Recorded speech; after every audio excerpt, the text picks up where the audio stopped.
Greetings and welcome to Portraits in Fitness. My name is David. In this video, I want to talk about MAHA, the Make America Healthy Again movement, and relate my own MAHA moment of a different sort, impart some of my own experiences, and offer viewers some encouragement. Distrust in credentialed experts, mass media, and celebrities has soared in recent years, whether concerning science or public policy. People understand that we, and not just Americans, are not a healthy society when around half the population is classified as pre-diabetic or diabetic, heart disease is skyrocketing, and cancer rates, including fast-acting turbo cancers, are rapidly increasing with no sign of a cure in sight.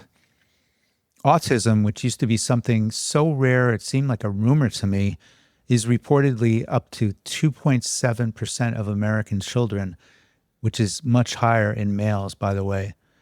It's no longer something I hear about. I see it everywhere. And many families I know personally are raising autistic children. And while the children are wonderfully gifted treasures in their own way, they will always be dependent. So along comes somebody advocating Make America Healthy Again, or MAHA, which has gone national and beyond since he dropped out of the presidential campaign and openly endorsed Trump. R0bert F. Kennedy cares more about human beings and health and the environment than anybody. I'm going to let him go wild on health. I'm going to let him go wild on the food. I'm going to let him go wild on medicine. The key that I think that President Trump has promised me is control of the public health agencies, which are HHS and its sub-agencies, CDC, FDA, NIH, and a few others, and then also the USDA, which is it is key to making America healthy. For anyone paying attention to the state of health in America and across the world, lots of RFK Jr. and Trump statements, proclamations, and promises have caused lots of excitement and anticipation, as well as plenty of backlash from certain circles. RFK Jr. in charge of America's public health apparatus is pretty much a nightmare scenario for anyone who doesn't regularly eat roadkill. Personally, simply hearing RFK mention such things as seed oils is mind-blowing and a positive thing, just to get people to look into their dangers and harms, along with such substances as glyphosate and fluoride. So there's a lot of hype and there's a lot of expectation, and there's even cause for lots of optimism. We're hearing that such figures as Joel Salatin, who's a famous regenerative farmer from Virginia with Polyface Farms, has been tapped as an advisor to the USDA, United States Department of Agriculture. Now, having a regenerative farmer involved in advising on public policy would be a great thing. So there's certainly cause for a bit of optimism and maybe buying into the statements and claims and the expectations that something really good is afoot and could happen. But I wanted to relate my own MAHA moment, so to speak, by way of underscoring a lesson that I've learned along the way. Almost a decade ago, I hurt my back. I don't even know what happened, just that I was on target in my training to run a sub 3-hour marathon at the age of 48. And suddenly I could barely get out of a chair and walk without debilitating pain. It was a shock and a setback, and I sought all kinds of help to get better, including acupuncture, traction, massage, chiropractic, and a Chinese technique called Tui Na. My approach or attitude at the time was for various practitioners to come and heal me or make me get better. Instead of taking responsibility for finding and implementing my own solutions, I outsourced my health to experts because that's what we're used to doing, and that's what they're supposed to do. They're supposed to heal us, right? But when the pain remained, I slid into a bit of a victim mentality, identifying with my affliction and feeling sorry for myself instead of looking for proactive ways to overcome my affliction. I didn't even eat poorly or to excess by so-called normal measures. But I stopped being active, fell into a sedentary torpor, and just kept gaining weight until I was 8 years older and close to 50 pounds heavier than when my back went out. That upward trajectory ceased and started to reverse when I changed my attitude. Instead of feeling helpless and at the mercy of my environment, health experts and practitioners, or those of my ailments, I began looking for ways to fix myself.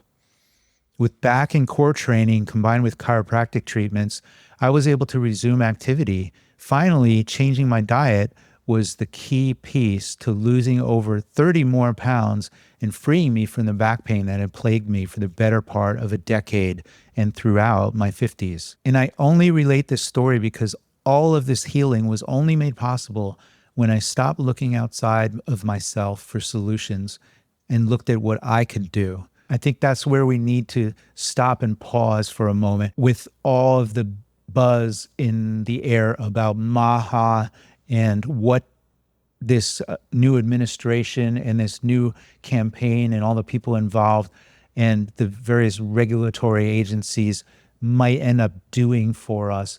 We can't wait for them. We can't expect them to do anything. We've been disappointed in the past. We've been let down. We've been duped. We've been tricked. So everybody go get your shot. It works incredibly well, and I would recommend it. It's a great vaccine. It's a safe vaccine, and it's something that works. I recommend you take it. I recommend take the vaccines. I did it. It's good. Take the vaccines. And maybe I'm cynical as a result, but I've learned to take my health into my own hands, and that extends to other parts of my life where public policy has an effect. And certainly having people in public agencies who understand the value of freedom and autonomy and that health starts with the individual and not from the top down, that will go a long way. Based on various paradigms of health, nutrition, and medicine, money can be steered towards perpetuating that system.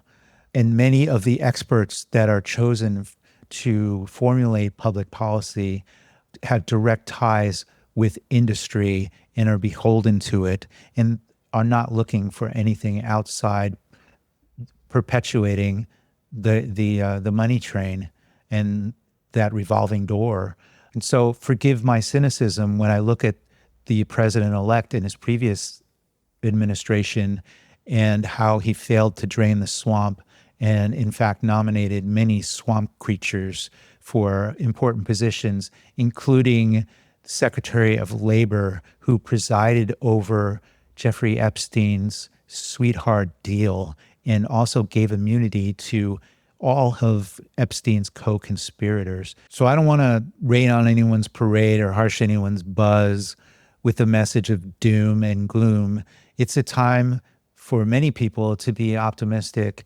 However, I do feel that we need to keep in mind that there's nobody coming to save us, especially from a government that's entrenched with big business, big agri, big pharma. If change comes, it will be incremental. So we need to hold people's feet to the fire and do what we can to help ourselves. And don't overinvest in the promises that you hear through the mainstream media and from the mouths of public figures and politicians. So I dub my MAHA moment, make accountability happen again, because I believe and I've experienced that great things begin from personal accountability. And that's all I have in my message today. I hope things work out great, but just remember what you can do and how you can affect your own life and the lives of those around you without having to wait for others to take action and help you. With that said, as always, thanks for watching. I look forward to your comments and please like and subscribe. And until the next video, as always, be good to yourself.